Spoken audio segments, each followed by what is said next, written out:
حضرت عایشه مادرمان گفت از برای پیغمبر گفتم شب خیستم ساعت 2 شب بود حبیب خدا بالای جای نماز. گفتم از برای پیغمبر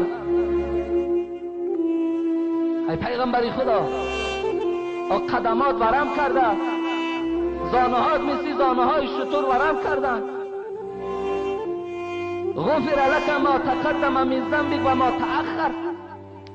آخی پروردگار گناه اول و آخری تو را مغفرت کرده است.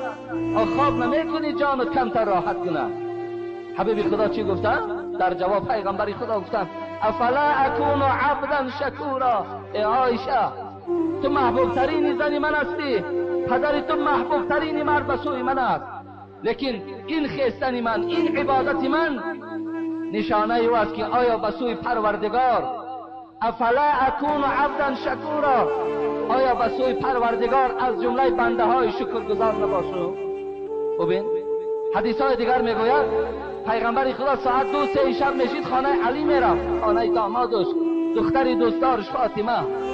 دروازه او را تق تق میکرد و میگفت الا تصلیان، نماز شب خواندین یا نخواندین؟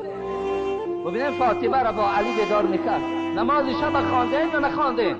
حبیب خدا برای چی بیدار میکرد؟ دختر دوستدار خدا، داماد دوستدار خدا برای چی بیدار میکرد؟ به خاطر میدانست که در نماز شب چی راحت است، در نماز شب چی اجر هست برای بندگان نیکبختی است. پروردگار بعد آسمان دنیا می آمده است، رحمتی او می گفته است کجاست بندگانی که از من چی خواهشی که دارن اجرا کنم، چی مشکلاتی دارن مشکلات چون دور کنم. پروردگار از بندگانش می پرسیده.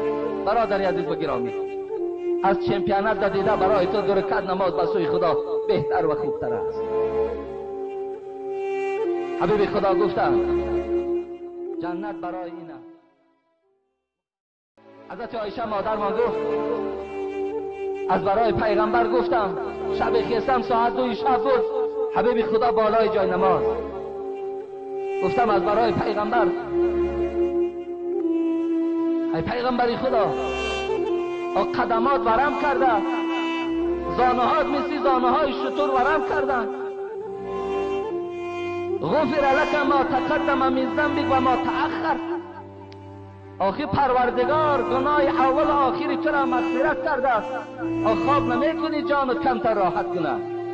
حبیب خدا چی گفتن؟ در جواب پیغمبری خدا گفتن افلا اکون عبدا شکورا. ای عایشه تو محبوب